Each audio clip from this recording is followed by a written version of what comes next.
So, whether you're seeking guidance, inspiration, or simply a moment of reflection, you're in the right place. Get ready to be challenged, inspired, and transformed.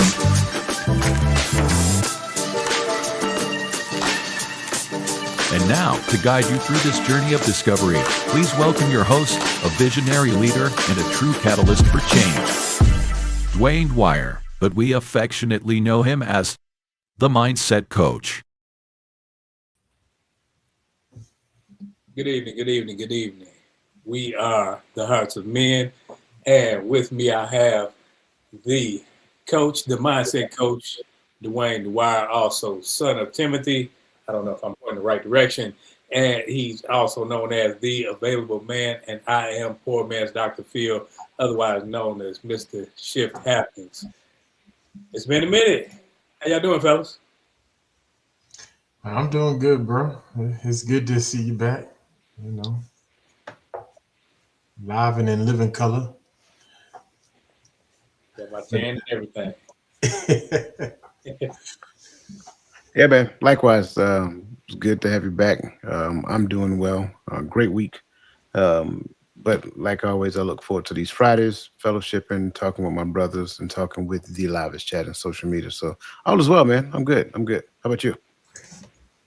Man, I'm doing all right. I think I got internet problems, grandkid down there playing that doggone game, and then he got the one on his face, got the one hooked.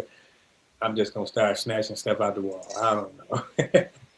But we going to get there. Ain't no hopefully. We going to get through this this podcast tonight because it's one that I think will add value to the audience, value to us, and just the mere conversation of it is, as I've been thinking about it, throughout the week, I'm like, man, that's something that's going to add something, not just for everybody else, but I'm looking for what it's going to add to me through you guys' conversation and the chat's conversation. And as you guys know, we have the baddest chat on the planet. So I don't see it up on here, but you know who you are. I mean, it's all the regulars. You know who you are. And I'm going to see it's down there low now. I'm going to ask Coach if he can go ahead and just run that off for me. Yeah, how everybody like to put me to work, man. That's right. Listen, as always, good to see you. Welcome to this week's conversation. Again, like I tend to say, man, you can be any place else on a Friday evening, but you are here and we do not take that lightly. So that being said, as always, we like to call you by name. So if you're out there, whether you're in YouTube, Facebook, whether you're in Instagram, just get into the comment section, say hi, give a greeting that way that we can shout you out by name because we want to give you your flowers now. That said, good evening, Rebirth of Nick. D, good to see you. Crystal Everett, good to see you and welcome. Let's see who else we got. Atlas Keys to Key Realty, good to see you. His Divine Appointment, good to see you and welcome to this evening's conversation. Renewed Consideration, good to see you and welcome to this evening's conversation. Yes, it is Maya, good to see you and welcome to this evening conversation. Miss Robin Breyer, good to see you and welcome to this evening's conversation. Chosen One, good to see you. Welcome to this evening's conversation. Phil again, B. I hope I got that right. Philly, I think that's Philly. Listen, man, you know who you are. Hoorah! Good to see you, man. Welcome to this evening's conversation. That being said, that's it, brother. I turn it back over to you. I appreciate it. Thank you, and thank you everybody in the chat. Now we're gonna start this conversation off. We all start with good intentions, goals, promises, prayers, things we really mean when we say them. But somewhere between the plan and the pressure of everyday life, things start to shift. The schedule gets heavy, the energy runs low, and what once felt clear now feels complicated. And the question isn't whether we love God or care about our growth. The question is, how do we stay faithful to what God placed on us while living in reality? The reality of bills, reality of relationship, reality of exhaustion, and unexpected detours. Because real spirituality isn't living in isolation.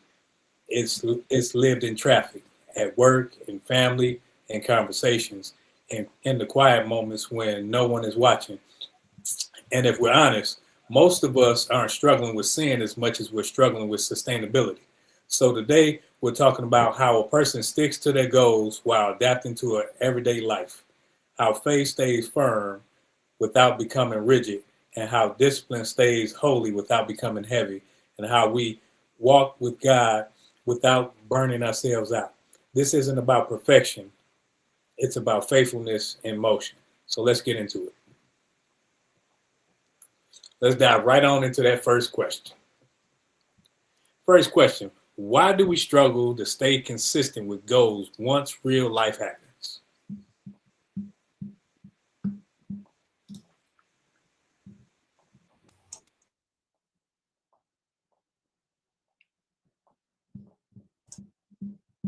I don't know how I muted and unmuted myself, um, but I like this question. How do we? How do we? Why do we struggle? I apologize, to stay consistent with goals once real life starts to happen. I think and I don't want to say it's a focus issue, but it's a focus issue, and it's because one of the things, and I'm glad you started talking about faith, right, and about our walk, because one of the things that we should learn, the level of resiliency that we should learn in our walk, is that regardless of what's going on around us, we have to learn how to stay focused on the goal, right? How to stay focused on the mark. And I think sometimes when life happens, um, we don't account for it when it comes time to lay out the cost of going after the goal. You know, we don't we don't count. You know, what if what if I get pregnant? What if not us, but I just gotta put that out there. Not here on this platform, but but what women do you count? What if I get pregnant? Men, do you count? What if I get injured? What if this thing happened? What if something happens to a child and the bill comes and I need to do this, the car get wrecked? How does this affect me going after what I'm going after?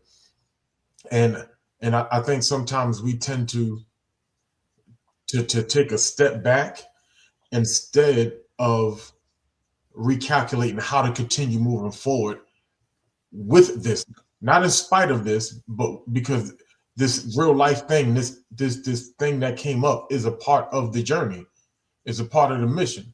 And when I accomplish the goal, when I look back, I'm going to be able to tell the story of how I didn't allow these things to stop me.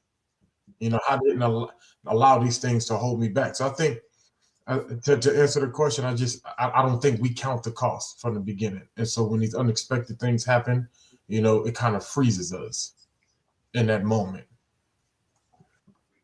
I like that. And I wholeheartedly agree with everything you said. I go a step further, because you hear a lot of people talk about setting goals, and you hear people talking about set goals based upon this or set goals based upon that. And a lot of times what we do is we focus mostly on the outcome.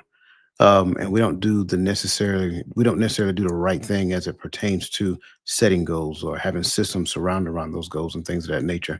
And so a lot of times, even though the outcome would be nice, we're not necessarily closely connected to that outcome. So in essence, we end up setting goals through the wrong lens or from the wrong place. But if we set goals according to our values and things of that nature, now that's different. That's totally different, because now I am more deeply nested into that goal, because it becomes, in essence, a lasting pursuit of who I am. So now in that realm, if I get sidetracked or whatever, and I'm not trying to go, I don't want to go ahead, but if I got sidetracked or whatever, it's easier for me to get back in line because it's nested in my values, and my values become a lifelong pursuit, not just something I do for this particular season or in this particular moment. So going to your question, why? Because it's just rooted in something that's fleeting, and I have not yet made a connection to it. I like that. I also go to motivation. Sometimes we're motivated to do a thing. We're motivated to, okay, I'm going, like people say, I'm gonna start working out and I'm gonna do this, that, and the other. Then life actually happens, and instead of looking at it and saying, man, I've already developed a system, all I had was mere motivation. If I had a system, I can just rely on the system to continue to work, rather than just my motivation for or desire to do a thing, because that desire to do a thing will get me to the thing, but not necessarily the ability to do it once some type of stressor comes upon me. Because once the stressor comes, then comes discouragement, then comes the doubts, then comes the me saying, well, man, maybe I shouldn't have taken on this responsibility. But if I were to have had some type of system to act that was already established, then I could say, okay, I'm actually doing this thing, not simply because I want to do it, because I want to do it and I know how to do it because I already have it in action in some capacity in my life. Question number 2. How do we know when to adapt instead of pushing harder?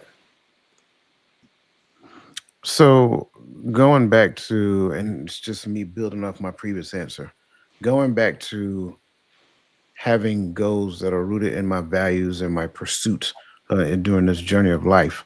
Um, when it comes down to adaptation, I have to be able to discern whether or not what is actually happening in real time.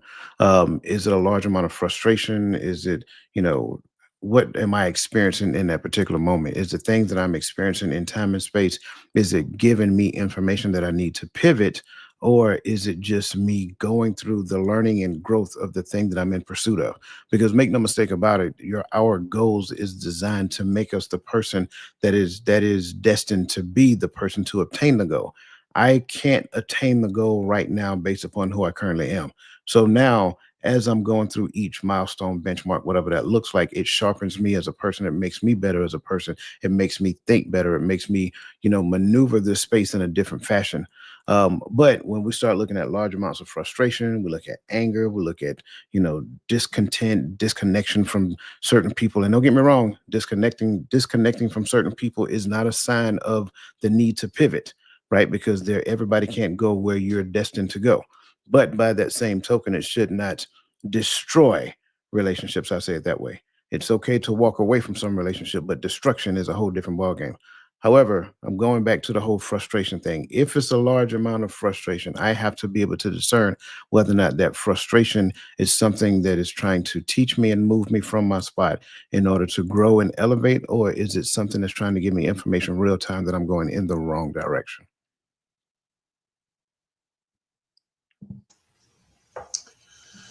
Whew. This is a good question, because this one actually got me thinking, you know, because when you a go getter now, some people are just hard chargers, and so when the obstacles come up or things seem to get harder, I think the default setting sometimes is to keep pushing and to push harder. That's just default setting number one. Just wall stood up, try to run through the wall, put your head down, put on your shoulder pads, and charge forward. Um, and I think sometimes we can do that, and we can get to a point to where we like, well, I got the thing where I wanted it, but now I got to go back and do some repairing to this wall because I can't sustain where I'm at if like this. I'm thinking about it like in my head. I'm thinking about it like I got this new house. I said I got this new house and I want to get my family moved in. I pull up the truck and we ain't got the keys and the doors are locked. All right, I got options. I can go find a key. I can go find a locksmith. That would be the pivot, right? That would be the adjusting to the condition. Or I can kick this door down. Right. But I think sometimes we get so caught up in the goal of getting into the house, we kick the door down. Right.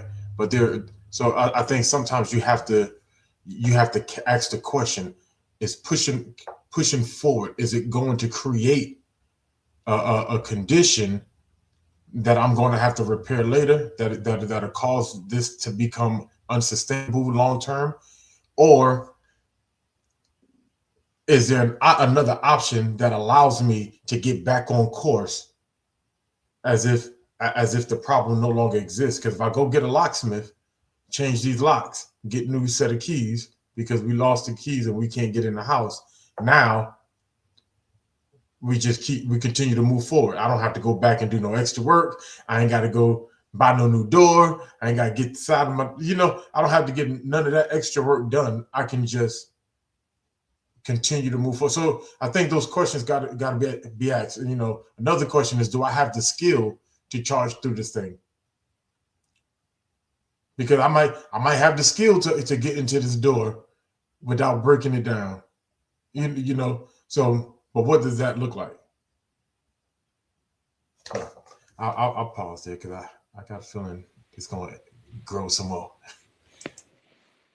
Well, I think with this question, I think we need to look at when we are doing something, whether or not to push forward or to just adapt and change direction or whatever it may be.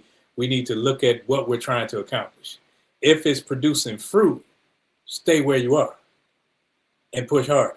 But if you just keep bumping your head against the wall, or you just keep coming up with dead ends and there's no fruit, then apparently you need to change direction and rethink what you're actually trying to accomplish, whether or not this is where you need to go. Don't keep pushing harder to get through something that's not leading to anything substantial. Because sometimes we can do a thing simply because we want to do a thing, or we say, well, I said I'm going to do it. And instead of listening to reason, instead of learning a new way, or instead of looking at it and say, man, I learned a lesson right here for me to do something else. Sometimes we will, just because, you know how we can just want to beat our chest, and simply wanting to beat your chest will lead you to a place where it's no longer about accomplishing the mission, to make it where it's a fruitful thing for the glorification of not just whatever's being done, but it becomes solely about ego, solely about me. And I said I was going to do it, so I'm going to do it. So now it becomes frustrating. It becomes one of those things where it becomes a task and not something that you actually want to do simply because of the joy of making it happen. I don't know if that ran into anything you were going to say. Yeah, so no, I got what you're saying. I really do. But I'm listening to what you're saying as though I'm 17, 18, 19, 20 years old. And you made mention of if it's not producing fruit. But my perception of fruit, money, recognition, so forth and so on. And I think in that regard, because I mean, we know that fruit goes far beyond that. But my perception of fruit is only money, recognition, whatever that looks like, pat on the backs, being uplifted. But the issue is that for those who hear that and they hear fruit and they don't necessarily know for certain within themselves that they're able to identify fruit within the course of this goal, this journey, or whatever that they're pursuing, how would you respond to a person like that? I think when we look at fruit, like you said, most people, especially when we're looking at young adults, adolescents, we're looking at something like, hey, I need my name in lights, or I need the money, I need the dollar bill, y'all, the cash rules everything around me. I think when you look at it from that perspective, a person can get frustrated and say, man, I got to keep doing it, because if I don't grind, grinding all my life, they listening to this music instead of saying, man, sometimes the first bump in the head can lead you to fruit because it stopped you from going further. So when I speak of fruit, I'm looking at lessons learned. I'm looking at relationships built. I'm looking at things being established where it will help you in life's journey, not just this portion of life. Because monetary gain can help you right now. If it's solely for self, then it shouldn't even be a part of the goal. If it's solely for self, whether it's your money, it's your name, I got to be the big dog, that's solely for self. But when it's, okay, I had the ability where I failed in my mind right here, but I was able to gain a relationship with a brother, and now we have a connection and we can build on other things. Or I found a mentor, I found a mentee, something that leads to life-changing things where we can sustain one another, not just me.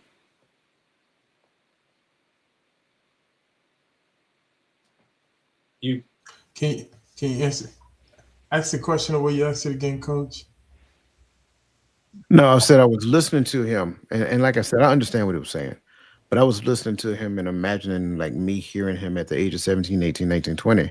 And when he make mention of fruit, at that young age, in some cases, a lot of cases really, that their perspective of fruit may be money, maybe recognition, maybe elevation, whatever that looks like. And my question to him, like, what would you say to that person? And I love his response because I agree wholeheartedly.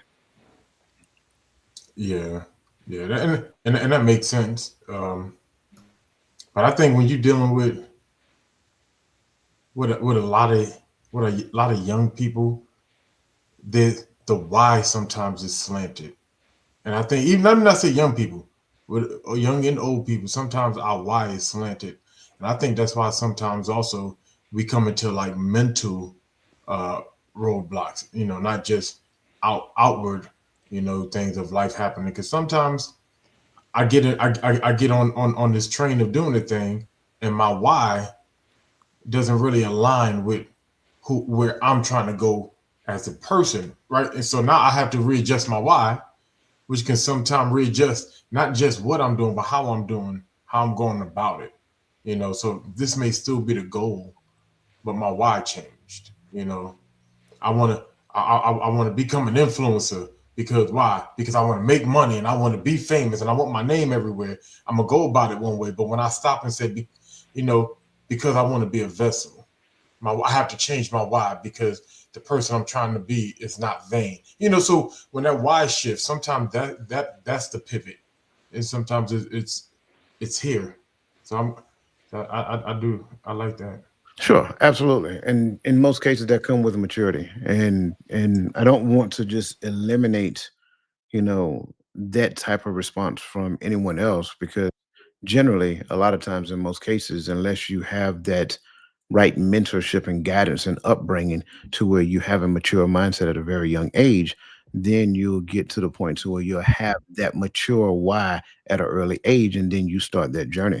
But a lot of times when you're young, you're just looking, as they say today, to get the bag, to have the nice car, to have the nice clothes and things of that nature. That is your why initially. And because your why is so like I don't know, because it is so like low grade. I hate to say it that way. On the scale of value, then ultimately you got to learn another lesson en route. You still may learn some valuable skills. You still may learn, some. You still may have the opportunity at some great relationships. But there's something else that you're going to have to learn that recognizes that people come before money, and not necessarily you use people to get money. So that's a whole nother thing. But I think you're right. A lot of times that comes with maturity. I think we have a couple of statements or questions in the chat. Could mastery, let me move this bigger. Could mastery be overthinking an accomplishment?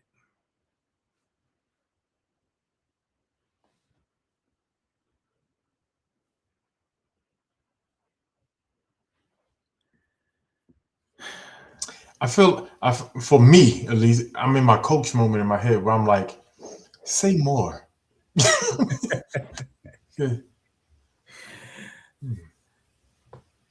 And that's one of when you say could, that's like it can, but it's one of those things where I want to see what she has to add to that because when you're trying to master a thing, uh, you will find yourself thinking and making sure you got to check the checker, you got to check yourself, you got to do the checks and balances. So there will be a lot of thinking and overthinking to go back and forth. So sometimes you can overthink to a point to where it's a detriment to the goal because what could have gone right now you didn't give time as coach likes to say. Like, so when my son came to me, he said, Dad, I want to play basketball. I immediately wish I had more time often in the summer. I was like, man, I need to get into the education field so I can have my summers off with my kids. You know what I mean? Like, because really here's the thing, because you want to come from a kid who didn't grow up playing basketball, that wasn't your thing, and now you want to make the team in high school, right? How do we get there? Because some of these kids been playing all their life, so I got to get you to, at the minimum, to begin to master the basics, the fundamentals. So that means I need you to bounce this ball. I need you to learn how to control this ball, and I need you to learn how to get up and down the court with this ball. I need you to make me 100 layups. I need you to make me 100 minutes. Like you have to become comfortable with this ball, and you have to become so there is it. I don't know if I call it an overthinking, but there's a level of insanity in my way of attacking mastery of this thing, right? So why was Kobe in the gym before everybody else was in the gym 2 hours, 3 hours earlier than everybody else? Because I had to master it. I had to be better. I had to be able to get my shot off. I had to be able to do whatever. So I'm here and I'm putting in more time there. There's a level of insanity that goes to mastery. So I don't know if I would call that overthinking, but you got to, if that's the thing you're trying to master, the way I'm looking at it is you got to be obsessed with that thing. I'm gonna take a different approach. I think it's just the opposite. When we look at mastery, mastery is the ability to accomplish something flawlessly without the use of conscious resources. So there is no thinking at that level of mastery because you've done it so many times. It's an old saying that professionals, I mean, amateurs do it until they can get it right. Professionals do it until they can't get it wrong, right? It kind of taps into the notion of Mushin, right? Mushin means no brain. So at the end of the day, when we look at mastery, whether we're talking task mastery, skill mastery, whatever that looks like, it is the ability to consciously do, it is the ability to do a thing over and over and over again, achieving a higher level of success without the use of conscious resources. So does that involve, does that, and I go back to a question because I don't want to mess it up. Could mastery be overthinking an accomplishment? No, there is no thinking when it comes down to when it comes down to executing a task flawlessly without conscious resources. Now, when you look at the accomplishment alone, can a person actually over embellish their accomplishment by thinking too highly of it? Absolutely, but I don't think that has anything to do with mastery. I think that has more to do with arrogance. I definitely agree because I think someone else put in the comment, and I don't want to mess it up, but somewhere along the sorts of thinking that we have achieved when we haven't really done anything at all, and I think that's what that was alluring to, right? We, um, because I think we do get to that point to where we boast before we've actually accomplished, right? Because I get too high because I do get that you want to celebrate the small wins on the way to the goal, but I think sometimes you can get too high in the small wins and thinking that that's the accomplishment of the goal, and forgetting like, hey, there's something else to achieve here, like, and I know I keep going back to sports, right? I was in my New York Knicks group on social media, and everybody in the group were acting like we won the championship when we won the end season tournament. I was like, that's good. It's good to see that we at this point we playing at a higher level than everybody else. But there's a goal at the end of the season that's beyond this goal. So we get so caught up in this little win, and we think we've become. And I love that the Knicks organization said we're not going to raise a banner because we got a goal at the end of the season. I don't want to get too high on this goal that I forget, because it can become arrogancy, and then arrogancy can create complacency.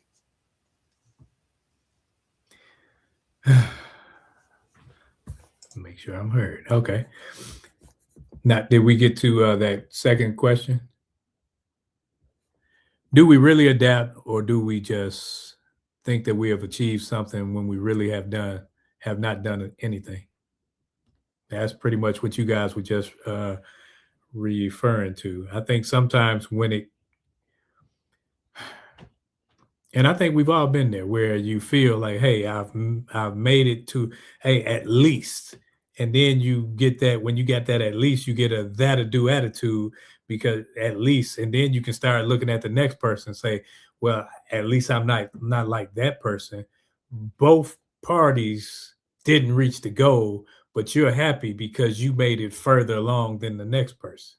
And that's the attitude that we can get when we set goals that we haven't attained because we've either quit on ourselves or we've looked at it and said, man, I just can't do it, or we ran up against some type of adversity.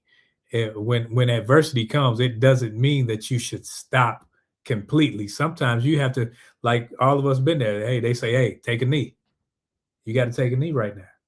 You don't take a knee to stay there. You take a knee to rest and then contemplate and brainstorm. And when you're goal driven in life and you have a goal, if you haven't met that goal, you haven't attained that which you sought out. That means that it's not finished. And sometimes you may think, oh, it's too hard and I'm pushing through. No, sometimes you just lazy. And for real, we got to look in the mirror and say, man, I'm being lazy. I'm trifling and I'm not doing my part. So, and I can't blame everybody else. Just like this, I can't consistently, oh, well, my internet messed up or this, that, and other. No, because even if my internet goes out and I'm not here, you guys have the material, you guys have the questions, you guys have the knowledge to continue this thing on so that it continues to move forward. So, that old saying, one monkey don't stop no show. We don't have any monkeys up here, but we have individuals that are intelligent enough to make sure this thing goes without one person being there, without two people. If it's just me and coach, if it's just you two, hey, the train still moves. This train gonna keep on, bro. But I don't know if I would lay. Yes, lazy is but I think is the byproduct of my why is not strong enough. Right? If my why was strong enough, it would be the engine to push me past lazy, right?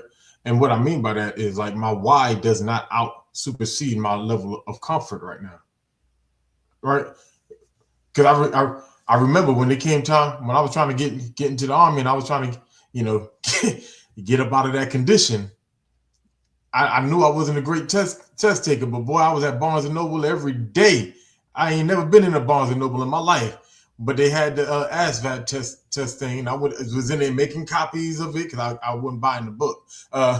Making copies of the practice test, making highlights. I was, I was putting in I've never studied in my life, nor after, like that ever again. But my why was stronger than my condition. My comfort level didn't supersede my why. So the why caused me to push so that I can get to that goal, which was, hey, I needed to achieve certain scores. I wanted to get certain jobs. I wanted to do so. I went after it. And when I went to take that ASVAB, got a 108, went back, got a 111 again, and I didn't do nothing with that 111. But still, it was just a goal. My comfort level wasn't great. So I think sometimes we're in a place where it's like, I want to achieve this thing, but if I don't, I'm good. And that second part of that statement is what causes the laziness. I think the laziness becomes a byproduct. So for everybody who don't know what the ASVAB is, that's the test you got to take prior to going to the military. My brother like to use acronyms up there, and we do understand everybody don't know what that means. But to this question, I think two things can be true at the same time. I believe wholeheartedly that there are circumstances, and we see it all the time, to where adapting is necessary. And you ultimately adapt to maintain the status quo because something in the environment has changed that made you adapt. So there is no change in your life, there is no change in your circumstance, but you had to make a small adaptation, so a small change. I'll say it that way. You had to make a small change to your day-to-day outcome just so that you can maintain. But then I also believe, on the other hand, you have those who are, you know, intentional about growing, intentional about achieving higher, elevation. And because of the things that they're encountering along the way, they're having to make they have to make micro adjustments along the way, whether the micro adjustment is to their interpretation of what their goal is, or whether the micro adjustment is based upon how they want to do the thing. But one way or the other, they have to make an adjustment in order to continue to move forward. So that's why I say, when I look at this question, I get it, but I think two things can be true at the same time. I think that there are situations where people make small adaptations, and there is no change, nothing was accomplished. But then I also believe that there are circumstances where you adapt for the sake of a greater change that you have been working towards. Definitely, definitely. And I think, Gaddy, you're kind of leading into where I'm thinking into the next question, because I think sometimes, especially if I'm a younger person, because I've dealt with trying to be a young entrepreneur, and looking at how they always ask you, well, what's your why? And it always comes back, when I was younger, to money. Like, money gonna solve all my problems. If I get this money, I can get mama out the hood. If I get this money, I ain't worried about this car being broken. If I get this money, the kids will have what they want. So let's ride right over to question number 3. Can discipline be spiritual without becoming legalistic?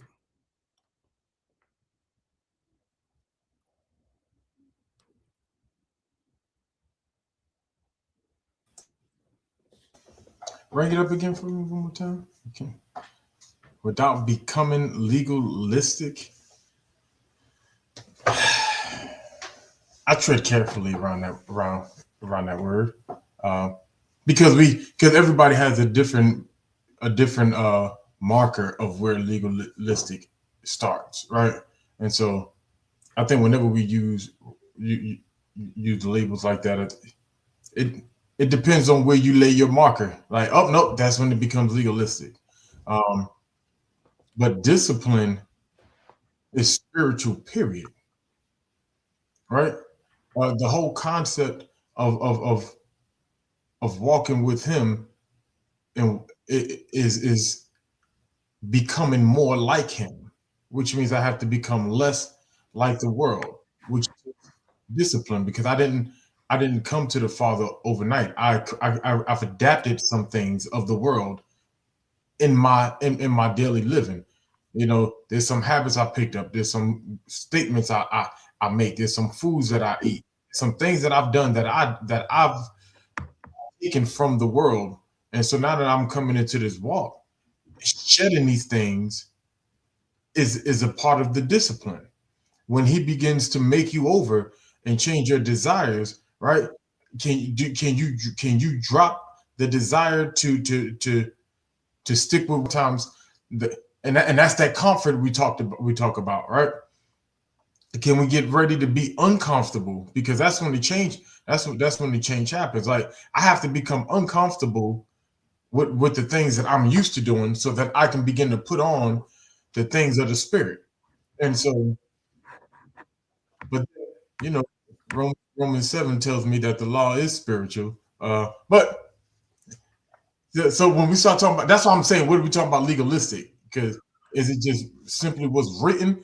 What's the mark? Or is it, to where we're so legalistic we forget what the goal of the law was, right? Because that's definitely a thing. So I'm a yield, because I can ramble on this one. I think I love what you're saying there, because you're right. I think the confusion behind this is that when people see the term legalistic, it's an automatic shutdown. It's an automatic turn off. It's like, oh no, that's just wrong, wrong, wrong, wrong, wrong. I don't think the term legal and spiritual is separate, for starters, right? And when I say legal, I mean I'm referring specifically to law. You cannot say that spirit and the law is separate. there is this thing that the Bible references, the letter of the law and the spirit of the law, understanding the difference between the two. So I will sum it up by saying it like this. If my desired outcome is compliance, then I think we're in the wrong arena. If my desired outcome is transformation, then I think now we're seeing where it meshes, right? Again, if compliance is the goal, that's legalism. If transformation is the goal, the spirit of the law, that is the goal from what it is, what we should be looking forward to. So now that makes me, because I remember this phrase and you guys heard it, you can't be so, what is it? You can't be so heavenly minded that you're no earthly good. And I think it's very interesting when I hear that, because at the end of the day, if you pay close attention to what the Bible tells you, the more heavenly minded you are, the more earthly good you are.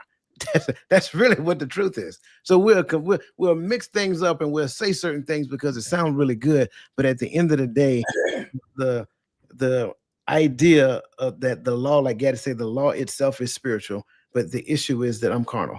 So I need the transformation that happens within me so that the spirit makes it possible for me to be able to keep the law. That's how it works. So when we look at this whole notion of, separate the two because one is wrong and one is right, no, both of them is right. You just have to reconcile in your mind where you cause the divide, because that's always the issue.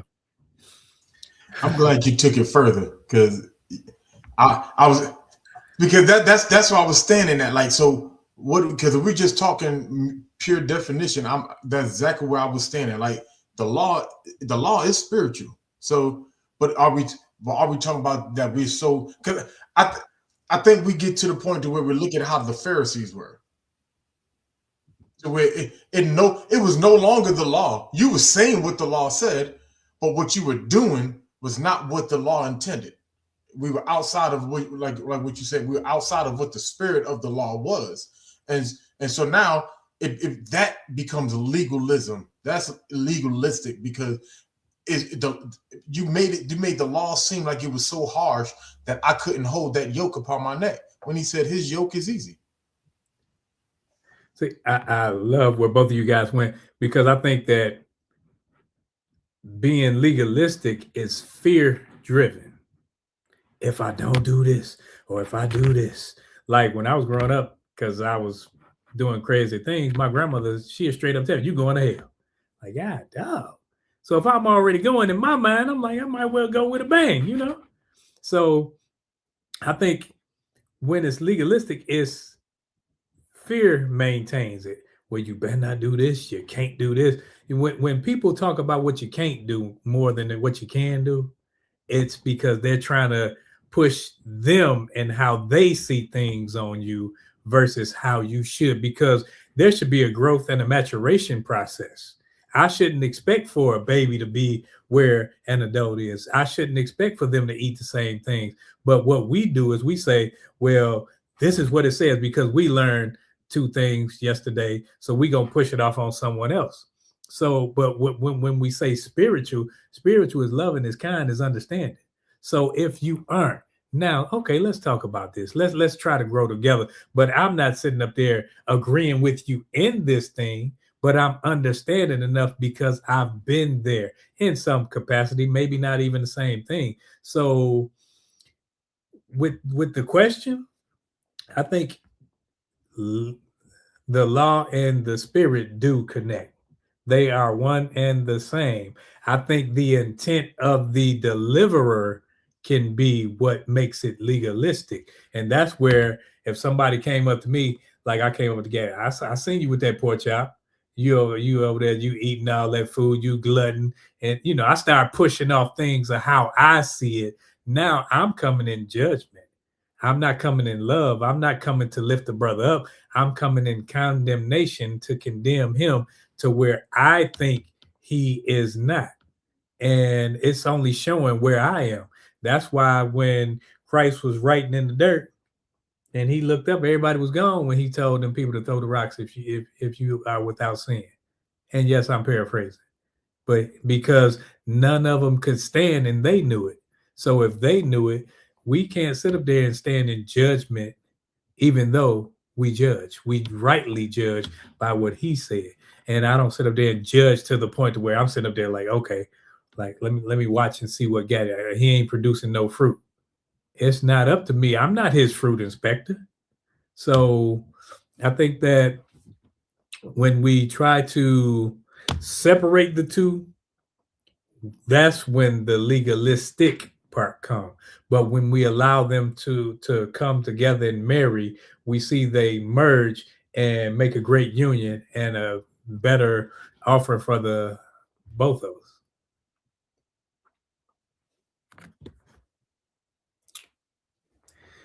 And next, how do we integrate spiritual goals into everyday routines instead of treating them like extras? I mean, I hate to be that guy, but just do it. I mean, do it. I'll do it. That's it. I mean, I Hang hate, on, Nike's in. yeah, like Nike said, just do it.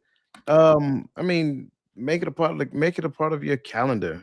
Make it like alert, set alarms, do whatever it is you got to do until it becomes a habit. I think that's the thing. I think what we're talking about is habit formation at this point. There are some people that say it takes 21 days to form a habit. It's some people that say it takes 66 days to form a habit. I don't really care how many days it takes to form a habit. Just form the doggone habit. Be intentional about doing it. Prayer in the morning is essential. Prayer throughout the day is essential. Prayer in the evening is essential. If you need a reminder to remind you to pray, do that. Make phone calls, talk to people about spiritual conversations. Don't get on the phone gossiping. Don't do all this other extra stuff that you know that'll knock you off your square. Be intentional about those things. Prayer, fasting, having spiritual conversations, being around people who are intentional about their walk, being in the right relationships with the right people. Like those things are intentional. Like it's easy to get caught up in the social media world and you just want to, I'm just going to go over here and see what they're talking about today. And next thing you know, you get caught up on this and you get caught up on that. And now they're talking about this. And you got this going on and this person being sued because they did this thing and all this. It's too much. You got way too many distractors going on in your life. Eliminate the distractors. Be intentional about what it is that you're trying to do. Form a new habit to do the thing. Put yourself around people so that they can actually help you grow in that direction. Oh, you said a mouthful there, Coach. But you right where I was heading at with it. Like attack it like you attack your carnal goals, right? When you plan to start that business, when you plan to meet that fitness goal, when you plan to get that promotion, when you plan for that education, it becomes a part of your daily routine because you make it a part of your everyday routine. You do it so much. You do everything that Coach just said. You put it on your calendar. You create your vision board. You got your steps. You got step 1, 2, 3, 4, 5 for each minor goal in the major goal. And so it's like when I'm looking at, do I have goals in the scripture or do I just want to look more like him? Anybody ever said, I want to learn how to fast? I want to learn how to pray and reach the Father. I want to know how. You get what I'm saying? Like what are our goals? Is it just, I hear people all the time say the same thing. I want to read the whole Bible in a year. What verse you read today? And that's and instead of trying to, and I like that Coach and say, just do it. If the goal is to read the scripture, wake up and read it. Read it before you go to sleep. You take that 15-minute break to go sit in your car and get on Facebook. You could have got in your car. Just make it a part. You have to make it a part of your routine, like you make everything else a part of your routine. I see jokers sit at work doing classes for college.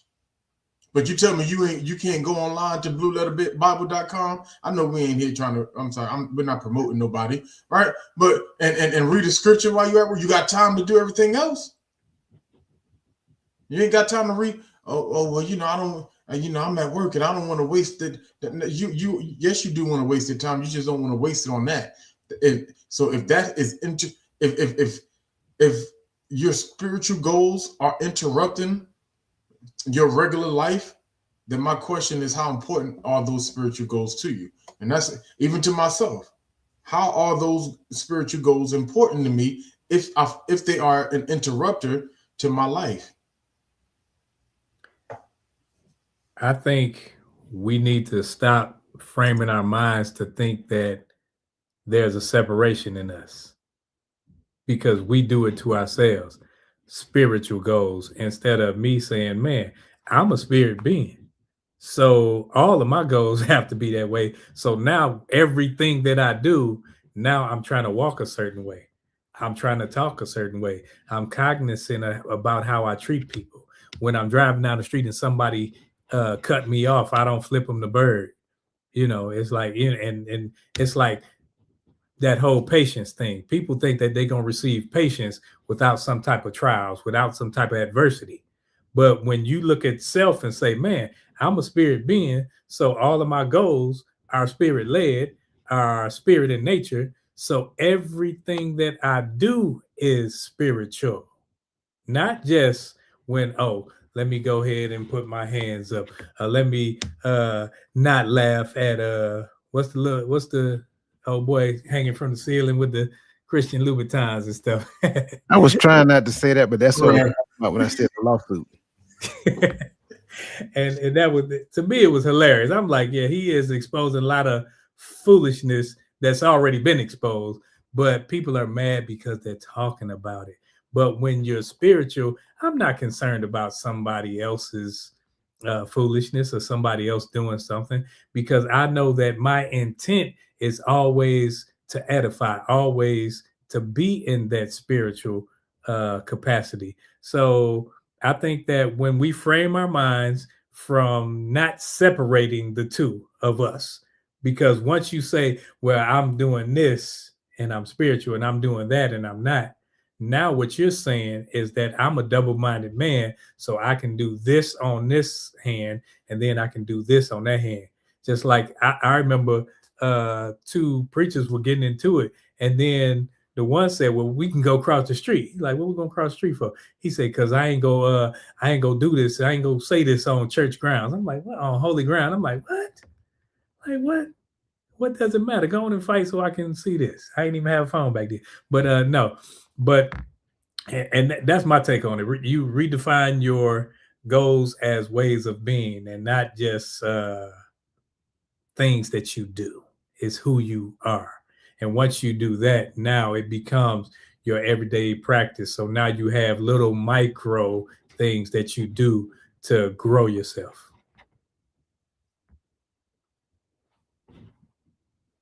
Okay, see, boy, I know I'm on it now. I got both of them like, yeah, see, I've been gone. I've been missing you, brothers. You see, I was gonna ask a question, but I'm like, nope. I was Man, gonna ask the question, man. You know I'll be waiting on it. no, because I'm gonna go down the rabbit hole if I do. So nope. Come on, he already called us monkeys. We can be rabbits too. Come on. Yeah. No, man, I'm gonna hold off. Y'all good. Go ahead. All right. Next question, please. What role does rest play in staying aligned with our goals?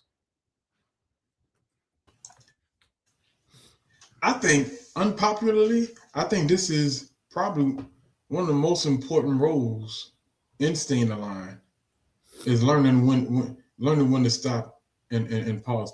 I think it was I know Coach be having different buddies jump in there when so I'll be mixing them up. But was it Steve? Is that his name? Stephen? You talking about in chat? Yeah, Stephen Kyle. Yeah, but he talked about taking that combat pause. Right? He put that in the chat somewhere. But you got to know when to stop and when to not just. So let's just talk about the importance of rest, right? People don't understand. Like we talk about the Sabbath, and we try to figure out the Sabbath is, what day the Sabbath is, but the word that he created is rest. And how important is rest? He rested. I tell people all the time, they're like, I'm like, listen, and this is why I made the Sabbath important to me, because that's the one commandment out of all commandments that I can see in scripture that the Father himself kept.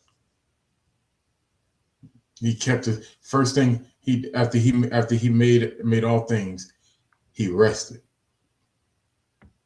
And so if he needs to rest, Because once he made us, now he neither slumbers nor sleep. So but so why don't we see the need to rest? We'll work 7 days a week if we could, but you have to have a time to pause. He created that for you. The Sabbath is created for man, not man for the Sabbath, because you need to rest. You need to recharge. You need to you need to gather yourself up in between when you're in the gym, in between your reps. I get some people just go hard for 60 minutes or 2 hours. That's okay, but your muscles need to rest. Need to breathe, get some oxygen, take some deep breaths, and then go at your next set. But at the same time, there's also a period of reset, not even just a reset period, but there's also a period to where you have to look over everything that we've already accomplished and look at how do the plans still look the same going forward? Given what we have learned, what we observe from what we've seen so far, do we need to adjust the plan going forward? And so you got your different aspects of taking that pause. So now I gather up my intel. I look over this. I spend time and I've remapped the layout.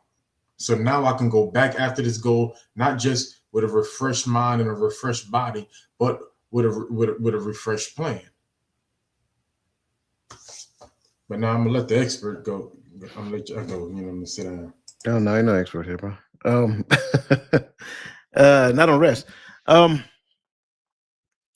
It is of very high importance. I would tell you, I'm one of those people. I wake up in the morning, and early in the morning, I already know if I'm going to take a nap. I'm with you, Robin. I'm going to get me a nap.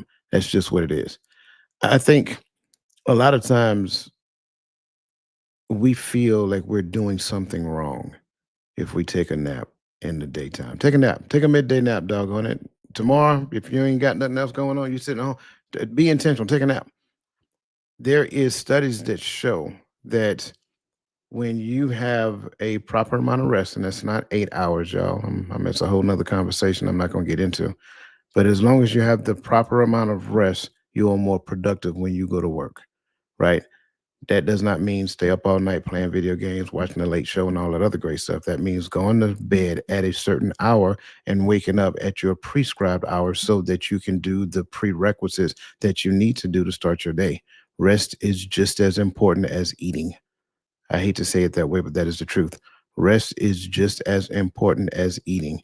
It's not that I'm saying that you can't fast, but trust me, if you lived anything longer than 20 years, you have gone X amount of hours without sleep because you was probably out hanging out with the fellows or hanging out with the girls or whatever the case may be. You've fasted from rest. I guarantee it. You've deprived yourself from proper rest simply because you've been out there trying to, live the good life. Okay. Now let's turn the scales. Let's apply the certain amount of rest, eat the appropriate amount of food, don't overeat, overindulge, and then watch what your body does in response. I promise you will be amazed at the outcome. That's probably a high degree of some of the concerns that we have. We don't have a proper diet and we don't have proper rest. But then when we try to work, we're doing things sluggishly. We don't have the proper thoughts that we need to have. Our brain isn't firing off at the right cylinders to give us the ideas that we need to accomplish the things that we need to accomplish. So when you deprive yourself from those things, your brain is not at its optimal performance. Therefore, now you're just a warm body going through the motions, and then the results are you were just going through the motions. So rest is just as important as eating. Exactamundo. That's what he used to say.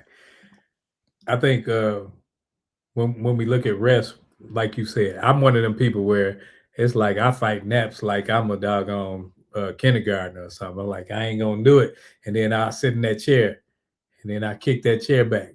Next thing you know, I'm waking up an hour and a half later, feeling better, feeling refreshed. I think that sometimes we confuse urgency with importance.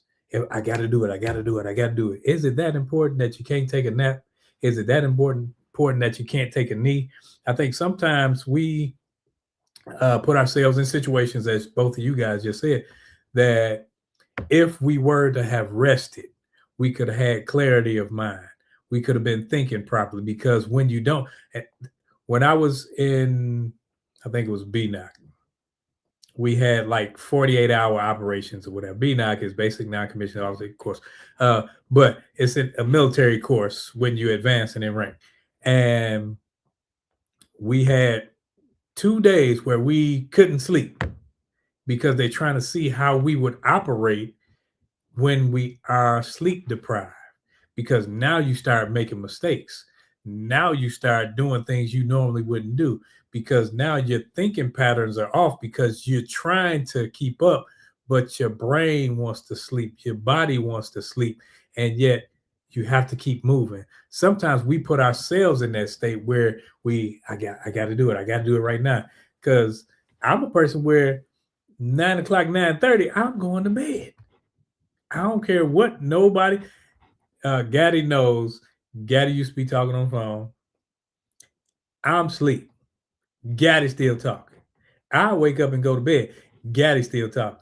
He wasn't talking to me. I'm going to sleep though, because I know my body naturally wakes up at 3:30, 4 o'clock in the morning. And people are like, well, you go to sleep early. I wake up earlier than everybody else. For the record, it'd be the days he called me too. I'm just gonna put that out there. He'll call me, then go to sleep on the phone. Hey, but that's one of the things where rest is essential. Just as Coach said, it is just as essential as food, because it's something that you're doing for your body. Food you're doing for your body, just as rest you're doing for your body. Food is fuel, but rest is that relaxation period, allows that food to go through your body, allows that food to become nourishment. And so you need to rest. Slow down. Take your time. Take a knee. Take a nap. Because if you don't, I was told that if you don't rest, your body gonna rest for you. So sometimes you'll be doing something, and I don't know about you, but we've all been in a situation where we were driving and we woke up like, man, how did I get home? And sometimes, and I'm not talking because of any type of inebriation, I'm talking because of sleep. Getting off of staff duty when we had 24-hour operations, and then you driving home like, man, let me just pull over, because I've driven from Texas to Michigan, and like, man, I got to stop in Arkansas or something. I got to stop here and there because the body needs rest. So yeah. Next question. How does self-awareness help us steward our calling better?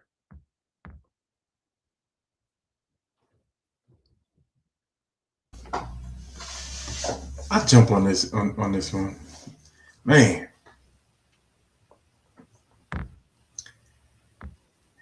Like, and I love that you say how, because it definitely does. So self-awareness, in today's world, I think is the biggest struggle. And because the biggest struggle with self-awareness is if you're not self-aware, you don't realize you're not self-aware. Right? Because is not having that is not having the ability to know that yourself needs work. Right?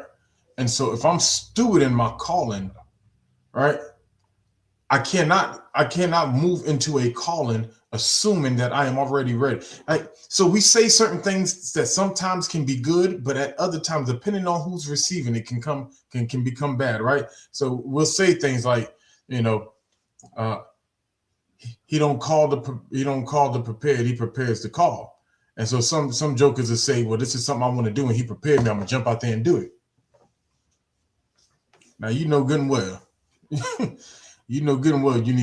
needed some time to sit up under somebody before you jumped out there thinking you're supposed to pastor a church. I know jokers getting their licenses online trying to get in somebody's pulpit, right? People laugh, but this is serious. Like this is what people are doing because they've taken it. Well, if he called me, I'm just gonna do it this way. Well, and whatever this calling that you believe that he has called you to do, there is something that has to be done to you first. All right. So I'm glad that you have the awareness that he is moving you to do something for the work of the kingdom. Right.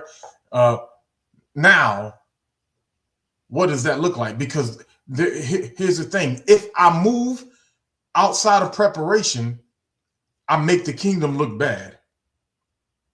Because I'm adorning his name and I'm moving forward out of order. And now, even if I begin to lead people, I'm leading them out of order. And now I sit back and I'm wondering, how did we get here? And because I don't have that self-awareness, I'm not even wondering. Other folk that know better looking at me saying, what in the world happened? We talking about the dude that we saw with the harness on coming through the ceiling of his church, like he Chris Brown at a concert, you know. And yeah, I know we saw Drewski make fun of that guy too, right? But how did we get there? Because nobody became here's where I believe part of the self-awareness when it comes to our calling comes from. It's because we don't know what is entailed in that calling, because we don't know what his word says about said thing. You may think you called to do something and the scripture says absolutely nothing about it. And trust me, there's nothing new under the sun. So you didn't make up a new calling yesterday. You didn't make up new standards yesterday. It's written. He's given us the examples and he's given us the blueprint. But do I mirror the man of God of the scriptures before I get out there and saying I'm a man of the Most High? Or am I somebody that needs to continue to grow?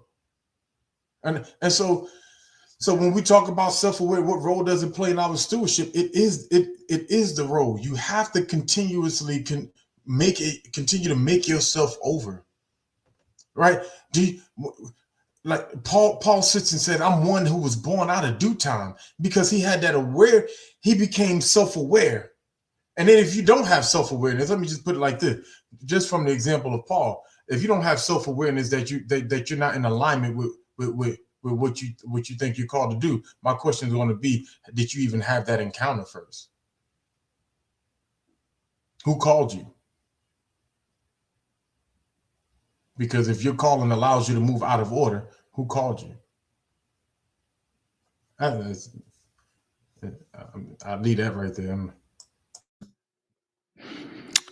It is very hard to be self-aware when you're self-absorbed. I'll start there. The concern with self-awareness that I believe that some people encounter is that they believe at the stage or at the point that they were identified to do a thing, however they were identified, whether they got, and I'm just going to use this as an example to kind of lead into what I'm saying. Well, just because you got the title does not necessarily mean you have the maturity that the title is requiring to have. Having the title or being aware that you're going to obtain the title is one thing, but there is something that happens between the time that you become aware and the time that you are appointed into that position. And that right there is a humbling experience that happens within you. There's a lot that you learn about yourself if you allow it to happen. But the problem is we keep focusing on the title. And every time you meet somebody, that becomes your lead in statement about who you are. You're trying to impress people with your title. I am this, I am that, I am nothing without him.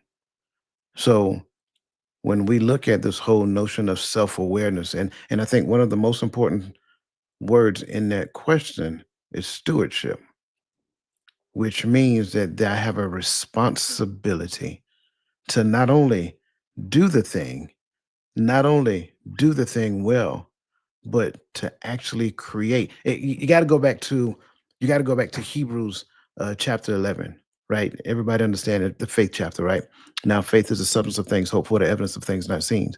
But I think stewardship is next. It says, by faith, the elders obtain a good rapport. So it doesn't matter if we're talking about elder, poor man Dr. Phil, whether we're talking about elder, son of Timothy. It doesn't matter. But because of the position of elder, they come in it with a good rapport. Now they have a responsibility to uphold the rapport that the mantle of elder require. See, I don't think a lot of us think about stuff like that. We don't think about the stewardship and what it really means. We don't think about what our own personal responsibility is in this relationship that I have with the Most High for the thing that He put me in charge of doing within my own little realm that He gave me. That's a responsibility. That is the identification of a relationship. And I think too many times we have this entitlement when it comes to relationship. And we'll talk more about relationship tomorrow morning, right? But we have this entitlement because I've obtained the relationship. Now there's nothing left for me to do. I'm here now. I've arrived. All hail me. No. Humble yourself and sit down for a second and recognize that you're in the relationship to serve. That's what the calling is all about. I don't care what the title comes along with it. The calling is all about you serving. You can be pastor, deacon, elder, evangelist, whatever other time. It's all service. You are called to serve the saints and to find the ones who are thirsting for Him to actually move them out of the world into the kingdom. But here's the deal. For each and every individual, we all have to be aware of self. And I cannot be aware of self if I'm so in tune and absorbed with self that I can't even see the things within me that you are telling me. And then I automatically reject it when you say, hey, brother D, can I holler at you real quick? No, man, I'm busy. I got to go, I got to go do this right here. But I just need to talk to you real quick. Okay, what's going on? Man, you might want to look at, man, you know what you're talking about. When you get here, you let me know. What? Come on, y'all laughing because y'all heard it before. I'm just saying that's some of the stuff that you hear. It is mind numbing. So I hope Roland can talk because he looks stuck. But that's why that's why I'm gonna land right there, man. You can't be self-aware when you're self-absorbed. And I love where you went. And when you were talking, I was thinking about David. I was like, David was king when he was Jesse's boy, but he had to grow. He was still king. He had to grow and go through some things, and so that he can learn, hey, it ain't about me. And sometimes, and we all, sometimes we all got to go through that learning phase where it's not about me because, sometimes we can think, hey, I'm in the gym every day. I'm doing this and I'm living this. And so now it starts to be, as Coach was just saying, that self-aware phase. I think that being self-aware allows me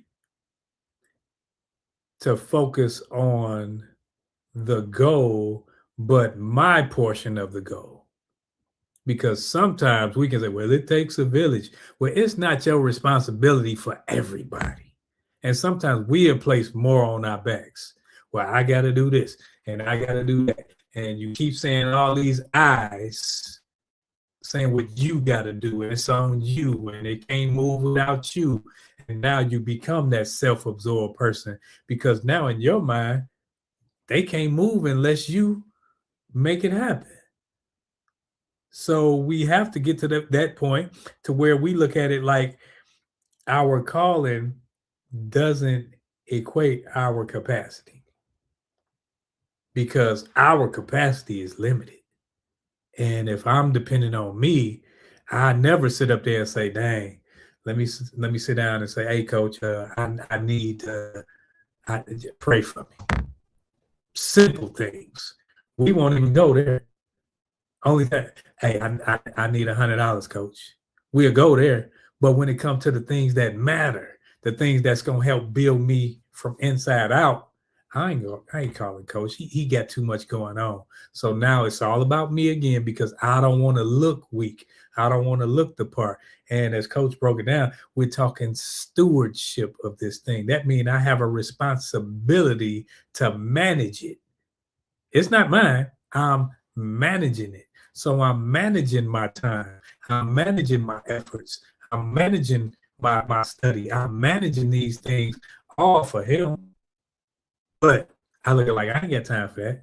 I got to do this and I got to do that. So now when I step back and I say, okay, I'm self-aware, which helps me discern, or I'm thinking about the calling and I focus on that. So now it's all about the calling. When I look at calling, when you see what's his name, Drewski, he talked about people who so-called walk in calling, not self-aware. Because when you're self-aware, I'm not gonna tell stories and say he called and told me in a dream that it's 15 people down here that will go give me $70,000 and you got to give it in 15 minutes. He's not gonna do those lies. And then I'm gonna get mad when people expose my lie. So it's like, come on, what do we do? Do we deal with charlatans or do we deal with truth? So when we're looking at being self-aware, self-aware says, okay, bro, you got some things to work on. It's easy for me to look at everybody else and say, look at them. They ain't doing it right. Look at this church. Look at that church. Look at that. Look at how they're doing it. And once I start doing that, I'm not looking at self. I'm looking at everything but self. And it leads me to the point to where I'm about to fall, because me not looking at self allows me to lift self up. And so now I become prideful. And when you become prideful, full of pride, that's when yours is coming. And I don't know. If I may, real quick, because it's real short, because I love the word stewardship, because when I talk to captains and lieutenants about it every cycle, like we spend a great deal of time on that.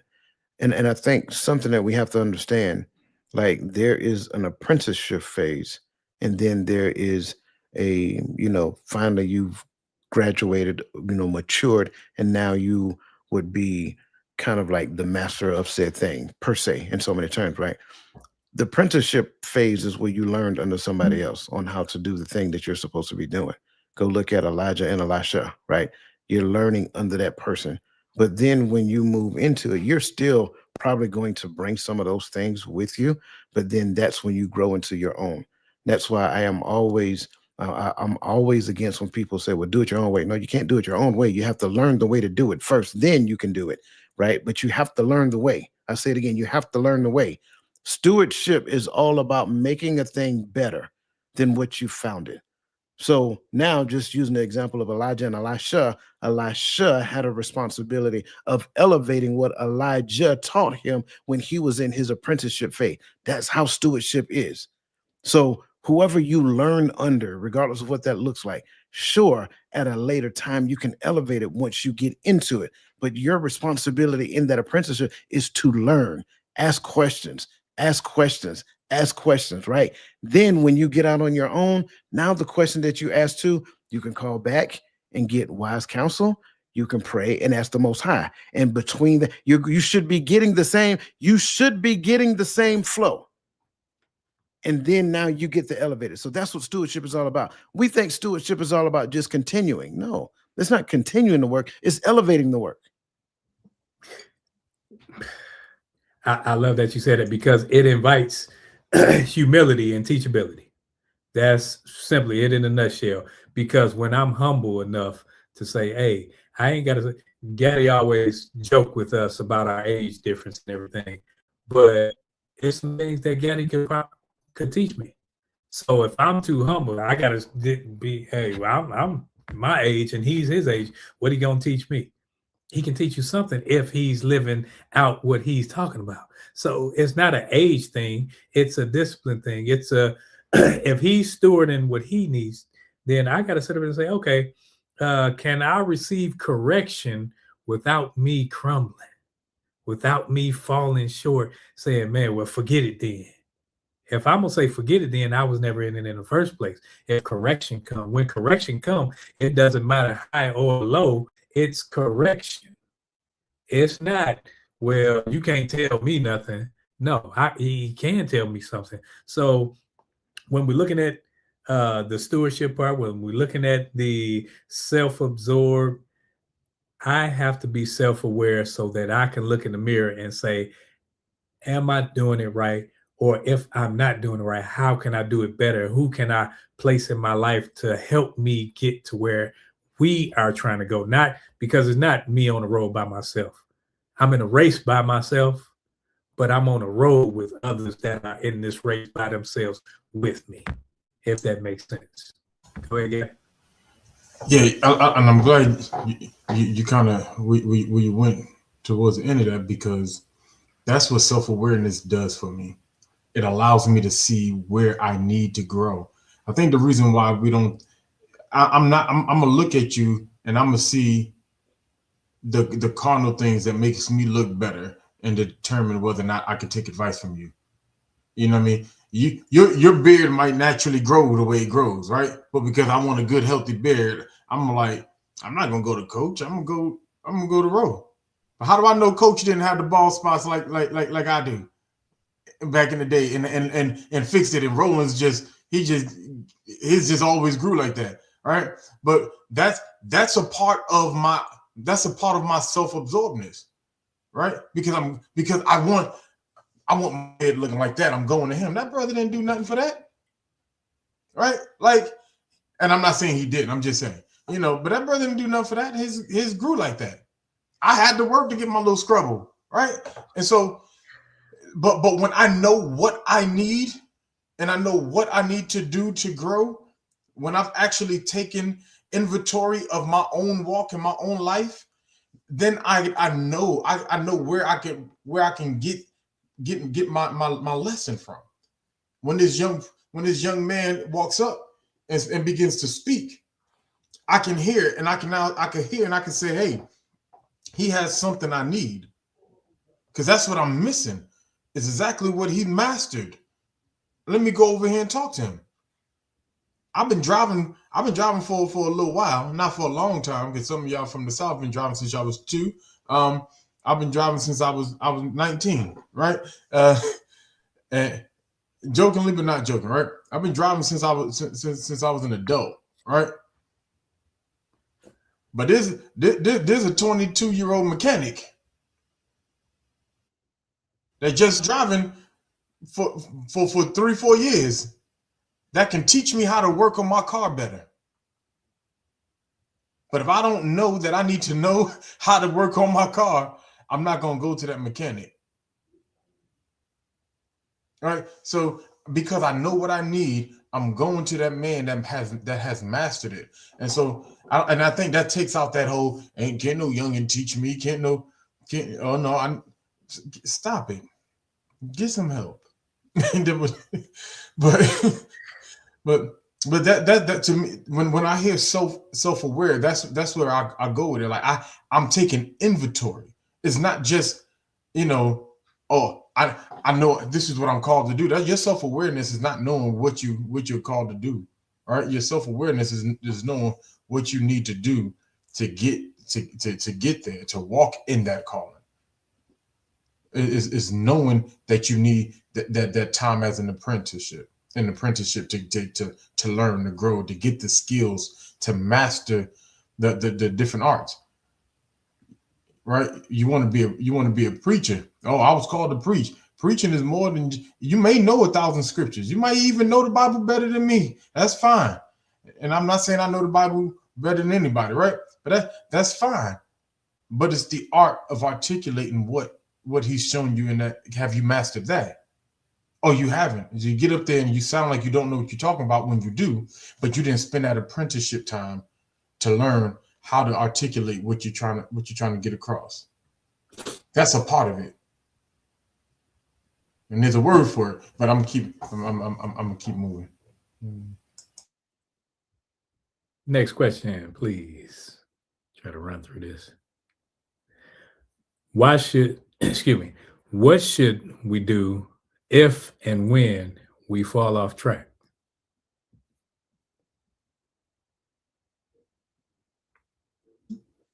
Get back on track.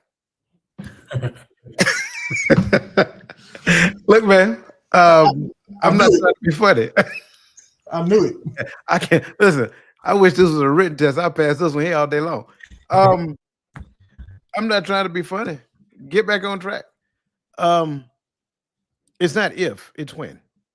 That's what the reality is. It's not if, it's when. If an opportunity presents itself for something to happen, 9 times out of 10 it's going to happen. unless you already are consciously aware of how to overcome said problems and you plan for contingencies when those things show up. But at the end of the day, like we talked about in the beginning, if your goals are rooted in solely the outcome and you're driven by motivation, when these things happen, not only will you get knocked off track, eventually you'll get tired and you're not going to want to get back on track. And you will be like those people who make those New Year's resolutions to lose 20 pounds at the beginning of the year, and come February 1st, you're not in the gym simply because you fell off track. It's not rooted in anything concrete, rooted in values, so forth and so on. So now when you get knocked off track, sure, it's just a minor setback. It's just a hiccup in the road. It's just a speed bump, whatever the case may be. But it's easier to get back on track because it's rooted in your identity. It's rooted in who you are. It's rooted in what you're striving to do. So don't be getting caught up or wrapped around the axle about, oh, well, what if this happened? Listen, let me be the first person to tell you, so the what if that you're talking about, it will. So when it happens, you need to you have already resolved within yourself that I am going to get up and get back on track and keep moving. And yeah, I don't want to stay there too long because I want to hit this next one. But James 1, read James 1. You can start at 1, you can start at 2. It says, count it all joy when you fall into diverse temptation, knowing that read James 1. Next question, please. Why must goals be rooted in values and not just outcomes?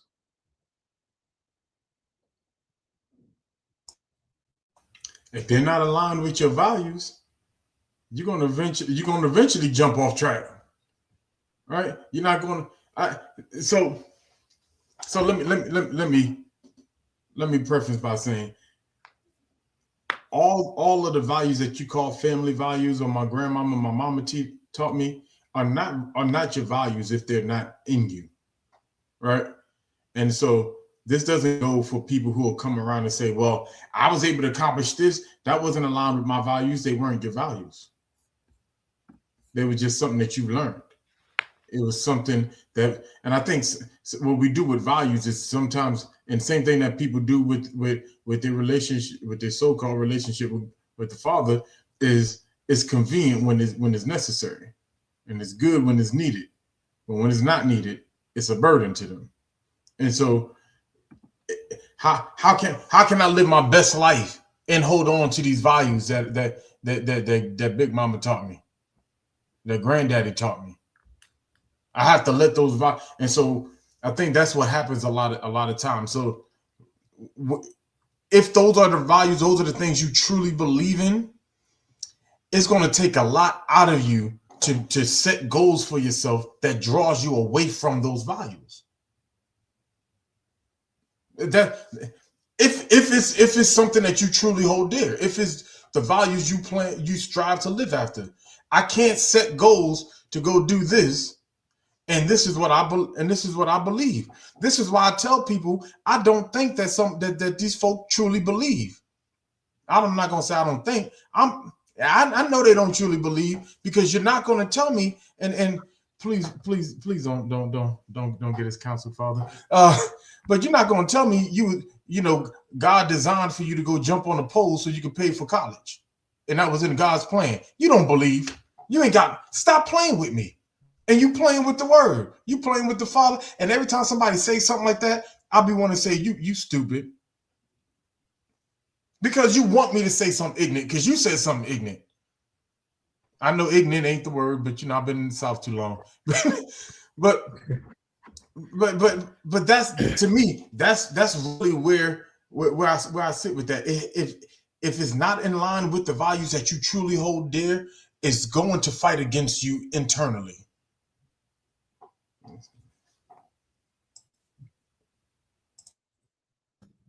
Yep, I agree. Hey man, that was my last answer. I literally answered the question the last time I spoke. And I'm satisfied with that, because it is what it is. That's one of those where it's like, I know we say common sense ain't common, but it's like when you're striving for something, things of like mind and things where that's common to this, it is what it is. You don't have to, as they say, beat a dead horse with something, because and you know how to move, especially when we talk values, when we talking sustainability, when we talking being self-aware. Those things that when you look in the mirror and you say, "Okay, am I right? Am I wrong? I don't know if I'm going in because I'm on my screen, keep doing some funny stuff." Yeah, it sounds And like Empire Strikes Back right now. You sound I'm like trying RJ. to I'm trying to keep my composure, but Coach Face, man, I I don't have a can't. poker face, man. I'm sorry. I can't. that's what I was looking at. I'm looking at Coach like then he would go in and out. He But like, my bad, my bad. You still there? I think we lost him for a moment. All right, I tell you what, let's do this. That being said, this brings us to our bittersweet moment. Our final thoughts.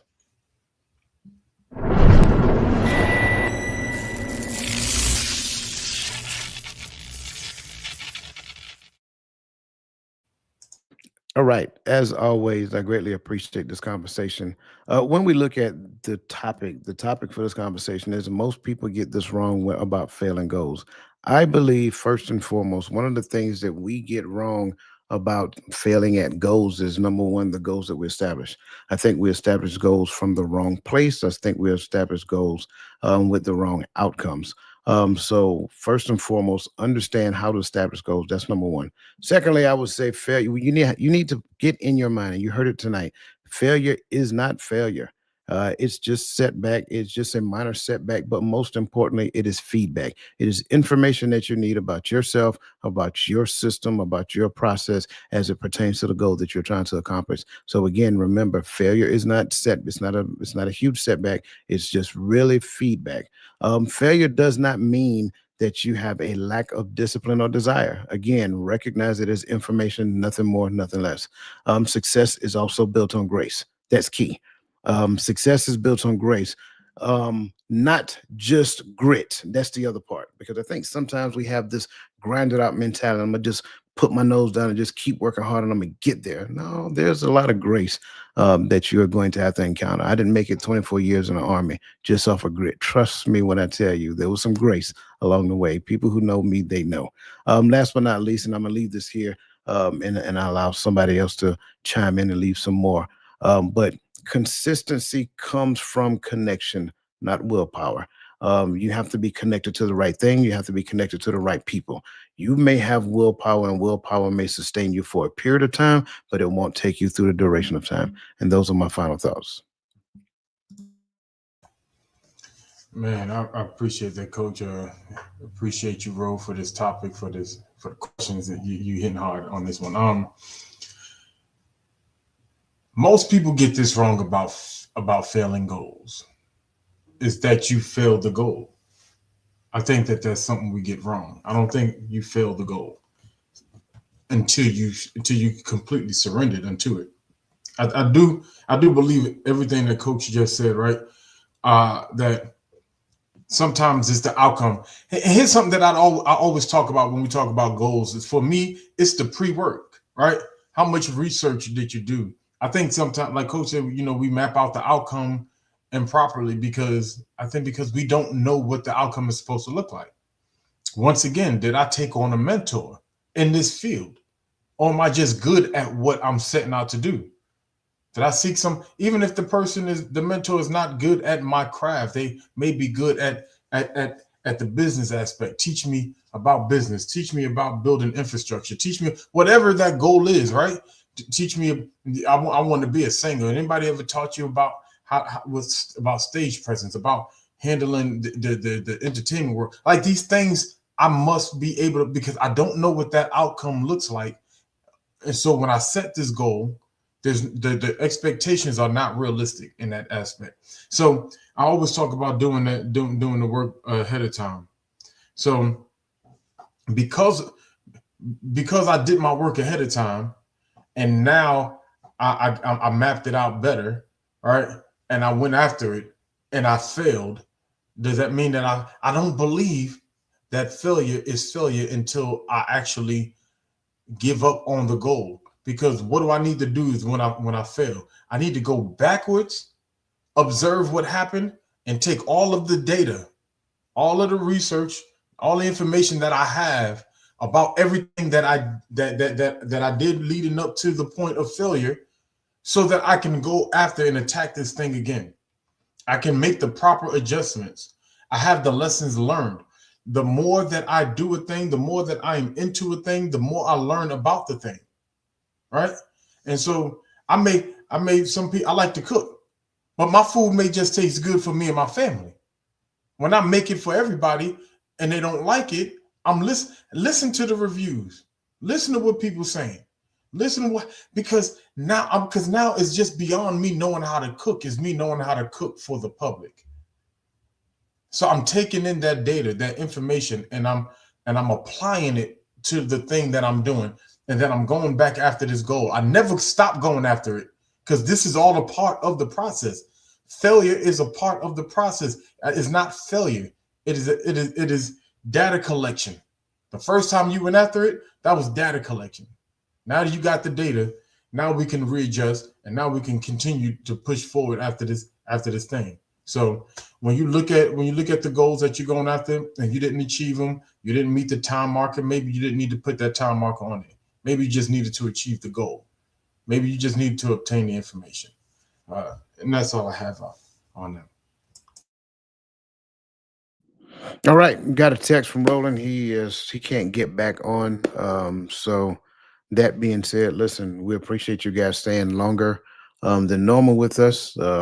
We pray that this conversation served you, and hopefully it helps somebody. So that being said, make sure that you forward it to somebody else who you think that will find value in it. If you got young adults, send it to them. Hopefully they'll find value in it as well. Tomorrow morning, 10:30 a.m., there's the Hearts of Women. Make sure that you're here, because I think there'll be another great conversation. And do not forget, it's pinned in the comment section on YouTube. January 31st is the webinar that we have. Also, it's here. Scan that QR code. January 31st at 10:30 a.m. It's going to be a good webinar, so make sure that you're there. That being said, listen, you guys enjoy the rest of your evening. Let the best version of yourself be a blessing to somebody else, and we'll see you again next week, same time, same channel here on the Hearts of Men.